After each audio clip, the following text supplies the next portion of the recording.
નમસ્કાર મિત્રો, આજની કહાની બિલકુલ અલગ છે. એકદમ વાસ્તવિક અને દિલને હલાવી નાખે એવી. આ કહાની ફક્ત શિક્ષણ અને મનોરંજન માટે છે. બધા પાત્રો અને ઘટનાઓ કાલ્પનિક છે. તો ચાલો શરૂ કરીએ. મારું નામ અર્જુન છે. હું 31 વર્ષનો છું. હું ગામથી 15 કિલોમીટર દૂર એક નાનકડા રેલવે સ્ટેશન પર ટિકિટ ચેકર છું. રેલવેની નોકરીમાં હોય ત્યારથી એકલો જ રહું છું. મારા માતા પિતા બંને કોરોનામાં ગુજરી ગયા. એ પછી લગ્નનું નામ સાંભળતા જ ડર લાગતો હતો. મને સ્ટેશન પાસે જ રેલવેનું નાનું ક્વાર્ટર મળેલું છે. એ જ મારું ઘર છે. રોજ સવારે 5 થી બપોરે 1 વાગ્યા સુધી એક શિફ્ટ, પછી બપોરે 2 થી રાતે 10 સુધી બીજી શિફ્ટ. એ જ મારા જીવનનું રૂટીન છે. સ્ટેશન પર એક નાનકડી ચા ભજીયાની દુકાન છે. એ મારા મિત્ર રમેશભાઈ ચલાવે છે. દરરોજ હું એની દુકાને જ ચા પીઉં છું. એક દિવસ સવારે 7 વાગ્યે એક મહિલા દુકાન પર આવી. ઉંમર લગભગ 27-28 વર્ષની. એણે રમેશભાઈને કહ્યું, મને ચા ભજીયા બનાવતા આવડે છે, કંઈક કામ આપશો? રમેશભાઈને તો ખરેખર મદદની જરૂર હતી, કારણ કે એનો ભાઈ બીમાર હતો. એણે તરત જ આ પાડી દીધી. મિત્રો, એનું નામ સોનલ હતું. સોનલ રોજ સવારે 6 વાગે આવે, દુકાન સાફ કરે, ચા ભજીયા બનાવે અને રાત્રે 9:30 વાગે બંધ કરીને ચાલી જાય. એ પણ રેલવે ક્વાર્ટરમાં જ રહેતી હતી, કારણ કે એના પતિ પણ રેલવેમાં પોર્ટર હતા. પણ 1 વર્ષ પહેલા ટ્રેન નીચે આવી જતા તેનું મૃત્યુ થયું હતું. એ સમયે એની દીકરી માત્ર 8 મહિનાની હતી. સાસરિયાએ ઘરમાંથી કાઢી મૂકી. માયકું ગરીબ હતું, એટલે રેલવેના ક્વાર્ટરમાં જ એક નાનકડા રૂમમાં રહેતી હતી અને આ દુકાને કામ કરતી હતી. હવે ધીમે ધીમે સોનલ સાથે મારી વાતચીત શરૂ થઈ. હું રોજ એની બનાવેલી ચા પીવા જાઉં. એ પણ મને જોઈને હળવું સ્મિત આપે. એક દિવસ વરસાદની ઋતુ હતી. ધોધમાર વરસાદ પડતો હતો. પ્લેટફોર્મ પર કોઈ નહોતું. હું ડ્યુટી પૂરી કરીને દુકાને ગયો. સોનલ એકલી બેઠી હતી. એની દીકરી પણ દુકાનમાં જ ઊંઘતી હતી. મેં કહ્યું, આજે તો કોઈ નહીં આવે. બંધ કરી ગયો. એણે કહ્યું, થોડી વાર રાહ જોઈએ, કદાચ કોઈ પેસેન્જર આવે. એ જ વખતે એક ટ્રેન આવી. 4-5 લોકો ઉતર્યા, ચા ભજીયા લઈને ચાલ્યા ગયા. મિત્રો, વરસાદ એટલો જોરથી પડતો હતો કે સોનલનું ઘરે જવું મુશ્કેલ હતું. મેં કહ્યું, આજે મારા ક્વાર્ટરમાં રહી જા. પરીને પણ વરસાદમાં લઈ જવું યોગ્ય નથી. એણે ઘણી વાર ના કહી, પણ પછી હા પાડી દીધી. એ રાત્રે અમે ત્રણેય એક જ રૂમમાં રહ્યા. હું બહારના ઓટલા પર સૂઈ ગયો. સોનલ અને પરી અંદર સૂતા. રાતે વરસાદનો અવાજ અને પરીનું હસવું.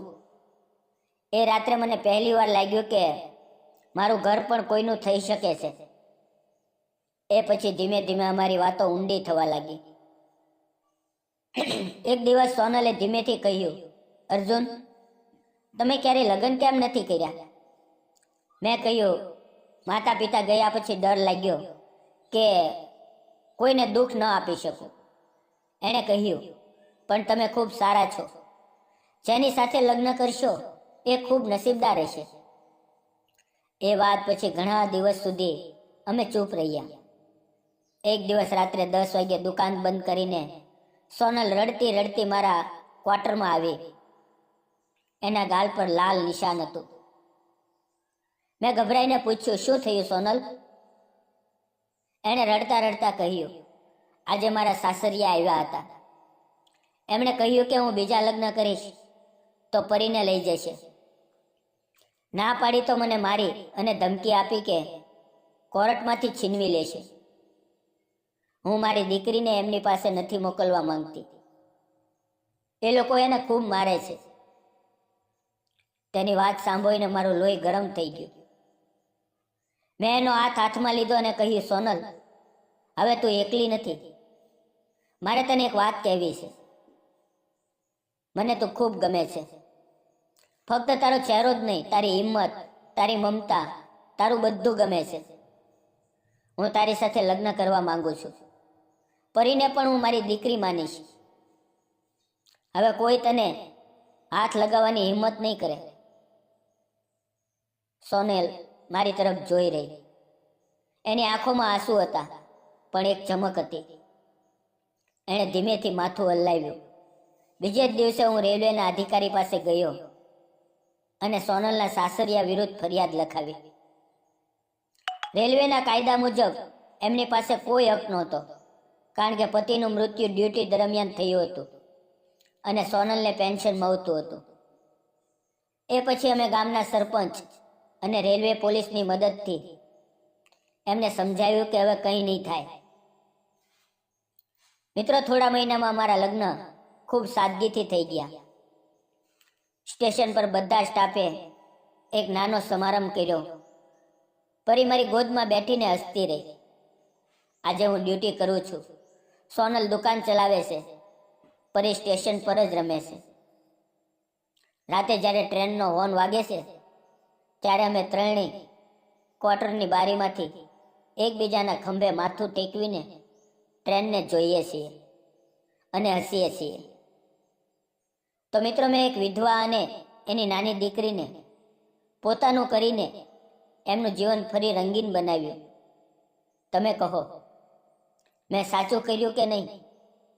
સાચો પ્રેમ ક્યારેય ભૂતકાળ કે ડરને જોતો નથી. એક સાચો સાથી મળી જાય તો દરેક ટ્રેન જીવનની સાચી દિશામાં લઈ જાય છે. મિત્રો, આ કહાની તમને કેવી લાગી? દિલને સ્પર્શી ગઈ? ગમી હોય તો લાઈક, શેર કરજો, કોમેન્ટમાં જરૂર લખજો અને ચેનલ સબસ્ક્રાઈબ કરવાનું ભૂલશો નહીં. ફરી મળશું એક નવી વાર્તાની અંદર. ત્યાં સુધી આવજો. વિડીયો પૂરો જોવા બદલ આપ સૌ મિત્રોનો દિલથી ખૂબ ખૂબ ધન્યવાદ.